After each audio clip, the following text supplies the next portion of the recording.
नमस्कार दोस्तों, मेरा नाम है चंदन। एक बार फिर से हमारे यूट्यूब चैनल पे आप लोग का स्वागत है। दोस्तों, आज इस वीडियो में मैं आपको बताऊंगा कि हम मल्टीबैगर स्टॉक कैसे सर्च कर सकते हैं। अच्छा, आप लोगों ने बहुत देखा होगा कि आप बहुत लोग बोलते हैं कि आप मुझे 10,000 रुपये दीजिए, मैं इसको कन्वर्ट करके 1 लाख दे दूँगा, 1 करोड़ बना दूँगा। ठीक है, तो ऐसा कुछ नहीं होता है। और कोई भी रातों रात कोई भी कंपनी जो है रातों रात इतना रिटर्न आपको जनरेट नहीं करके दे देगा कि वो 10,000 का आपका जो है 10 लाख बन जाएगा, 1 करोड़ बन जाएगा। तो ये सब झूठ बातें हैं, ऐसा कुछ नहीं होता है। देखिए, अगर आप लोगों ने ध्यान दिया होगा, बहुत सारी कंपनी जैसे कि एमआरएफ हो गया, पिडलाइट हो गया, एशियन पेंट हो गया, अगर ये सब आप लोग 2010 में अगर आप 10,000 रुपये अगर इन्वेस्ट किए होते हैं तो आज के डेट में आराम से आप 1 लाख रुपये लाख रुपये के ऊपर आप बैठे होते हैं। ठीक है, तो मल्टीबैगर स्टॉक ढूंढने का कुछ टेक्निक्स होते हैं, कुछ कुछ क्राइटेरिया होता है, उससे हम लोग जो है इसको पता लगा सकते हैं। पहले तो हम बता दें कि मल्टीबैगर क्या होता है। मल्टीबैगर का मतलब होता है कि वो कंपनी जिनका बिजनेस मॉडल बहुत अच्छा है, फिनेंशियल उनका जो फिनेंशियल स्टेटमेंट वगैरह जो उनका पैरामीटर्स अच्छे हैं। ठीक है, जैसे मान लीजिए कोई भी कंपनी अगर 50 रुपये का है, 50 रुपये उसकी स्टॉक प्राइस है, अगर वो कुछ दिन में कुछ दिन की बात बता रहा हूँ कि अगर वो 600 700 800 अगर पहुँच जाते हैं तो उसको मल्टीबैगर कहते हैं। लेकिन उसके पीछे भी बहुत सारे रीज़न होते हैं कि वो मल्टीबैगर क्यों होते हैं, तो वही हम आगे जानेंगे। तो इसको अगर वीडियो को अच्छा लगेगा तो प्लीज़ लाइक करिएगा, शेयर करिएगा एंड सब्सक्राइब करिएगा अपने दोस्तों के साथ।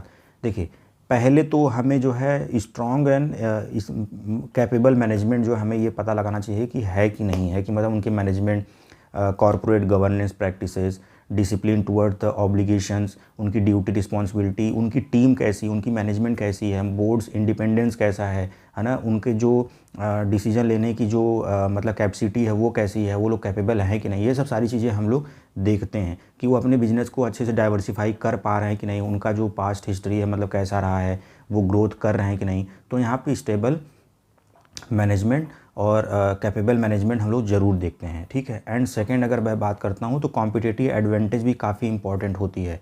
फाइनेंशियल पैरामीटर्स बाद में, लेकिन कॉम्पिटिटिव एडवांटेज भी बहुत अच्छे पैरामीटर्स एक मेन होता है। जैसे कि अगर मैं बात करूँ रिलायंस में, ठीक है, रिलायंस में जियो, बहुत सारे लोग जियो यूज़ करते हैं और बहुत सारे लोग एयरटेल यूज़ करते हैं। अगर मैं अपनी बात करूँ तो जियो मैं यूज़ करता हूँ, तो मैं प्रीफर करता हूँ जियो को।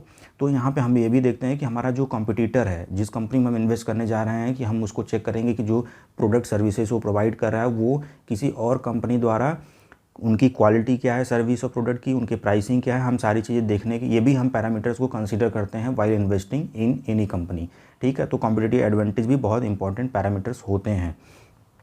फिर उसके बाद जो है हम अर्निंग ग्रोथ भी आते हैं। जैसे मान लीजिए कि ईपीएस, अर्निंग पर शेयर। ठीक है, कि हमारा जो अर्निंग पर शेयर है कि एक शेयर पे कितना कंपनी अर्न कर रहा है। ठीक है, उसके बाद पीई होता है हमारा, प्राइस टू अर्निंग, कि हम 1 रुपया कमाने के लिए कितना हम पैसा दे रहे हैं। जैसे मान लीजिए किसी कंपनी का पी 20 रुपये है, किसी कंपनी का 25 रुपये है, तो इसका मतलब है कि हम 20 रुपये दे रहे हैं 1 रुपया कमाने के लिए। अगर कहा गया है कि 15 रुपये के अगर नीचे है अगर पी, तो वो अंडर वैल्यूड होता है, अगर 15 रुपये के ऊपर है तो वो ओवर वैल्यूड होता है। तो यहाँ पे हम ईपीएस, अर्निंग पर शेयर, और पी, प्राइस टू अर्निंग, ये भी चेक करते हैं। फिर उसके बाद ROC, return on capital employed, ये भी हम देखते हैं कि अगर 15% के ऊपर है तो हम उसको कंसीडर करते हैं अच्छा होता है। आरओई, रिटर्न ऑन इक्विटी, वो भी 15% के ऊपर होता है तो उसको हम कंसीडर करते हैं अच्छा होता है। डेब्ट टू इक्विटी अगर 1% के अगर अंदर है तो इसका मतलब है कि वहाँ कंपनी के पास लाइबिलिटीज़ कम है, तो वो भी हम कंसीडर करते हैं डेब्ट to equity ratio should be less than 1। उसके बाद देखिए, अगर मैं बात करता हूँ कि हमारा जो ये अर्निंग, हमारा जो कंपनी का बिज़नेस मॉडल क्या है, उनका ग्रोथ पोटेंशियल क्या है, कि अपने वो बिज़नेस को अलग अलग फील्ड में डाइवर्सिफाई किए हैं कि नहीं, जो भी वो प्रोडक्ट प्रोवाइड कर रहे हैं, जो भी वो सर्विस प्रोवाइड कर रहे हैं, वो अलग अलग कंपनी में डाइवर्सिफाई किए हैं या नहीं किए हैं। ठीक है, तो उससे भी हम ये पता लगा सकते हैं कि हमारा जो हम जिस कंपनी में इन्वेस्ट करने जा रहे हैं उनका हमारा जो मल्टीबैगर ये बनेगा कि नहीं बनेगा, ये रिटर्न जनरेट करके देगा कि नहीं देगा। तो हम ये सब सारी चीज़ें जो है इसमें हम चेक करते हैं। अगर हाँ, एक सबसे मेन इंपॉर्टेंट और भी चेक करना होता है प्रमोटर होल्डिंग, वो आपको बैलेंस शीट में दिख जाएगा। होल्डिंग में आप जब इसको चेक करेंगे कि प्रमोटर की होल्डिंग कहीं घट तो नहीं रही है, अगर घट रही है तो ये निगेटिव होता है कि कि प्रमोटर अपने होल्डिंग क्यों घटा रहे हैं। अगर प्रमोटर की होल्डिंग इंक्रीज़ हो रही है, जैसे पिछले साल से अगर मैं कंपेयर करता हूँ, पिछले साल से इस साल अगर प्रमोटर की होल्डिंग अगर इंक्रीज़ हुई है तो वहाँ पे वो पॉजिटिव साइन होता है कंपनी के लिए। अगर डिक्रीज़ हो रही है तो ये निगेटिव साइन होता है कंपनी के लिए। तो प्रमोटर होल्डिंग ये भी एक इम्पॉर्टेंट पैरामीटर है जो कि हम इसको चेक करते हैं कि हमारा जो जिस कंपनी में हम इन्वेस्ट करने जा रहे हैं वो रिटर्न जनरेट करेगा कि नहीं करेगा। तो ये सारे पैरामीटर्स होते हैं मल्टीबैगर को जानने के लिए। तो एक एक करके पैरामीटर को आप चेक करते रहिए, मतलब आप उसको देखेंगे तभी आपको समझ में आएगा कि हाँ, हम जिस कंपनी में इन्वेस्ट करने जा रहे हैं वो रिटर्न जनरेट करके देगा। क्योंकि देखिए, कोई भी रातों रात कोई भी स्टॉक है ना, पैसा मतलब कोई भी रिटर्न इतना जनरेट करके नहीं देगा, टाइम टेकिंग होता है। अब हमेशा देखिए, हमेशा अगर आप कोशिश करिए कि आप जो भी इन्वेस्ट कर रहे हैं लॉन्ग टर्म के लिए करिए, ठीक है। थोड़ा थोड़ा स्टॉक अभी खरीदिए, उसको जानिए, पहचानिए, है ना, उसको पूरे फाइनेंशियल पैरामीटर्स को समझिए, बिजनेस मॉडल को समझिए, उनके जो मैनेजमेंट है उसको समझिए, है ना।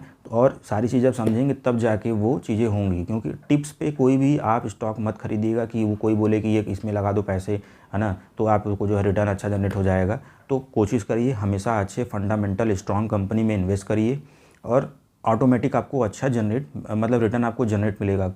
देखिए, कभी कभी होता है क्या कि मार्केट क्रैश हो जाता है ना, और मतलब जो प्राइस जो है ड्रॉप हो जाते हैं और मतलब आपके सेंसेक्स और निफ्टी डाउन हो जाते हैं। तो ये सब होते रहते हैं, ठीक है। अगर आप अच्छे कंपनी में इन्वेस्ट किए हैं जिनका फाउंडेशन स्ट्रांग है, तो समझ लीजिए कि आपको रिटर्न अच्छा जनरेट होगा, ठीक है। तो अगर ये वीडियो अगर आप लोगों को अच्छा लगा हो तो प्लीज़ लाइक करिएगा, शेयर करिएगा और सब्सक्राइब करिएगा। और फिर मैं नेक्स्ट वीडियो में आप लोगों से मिलूँगा। तब तक के लिए धन्यवाद।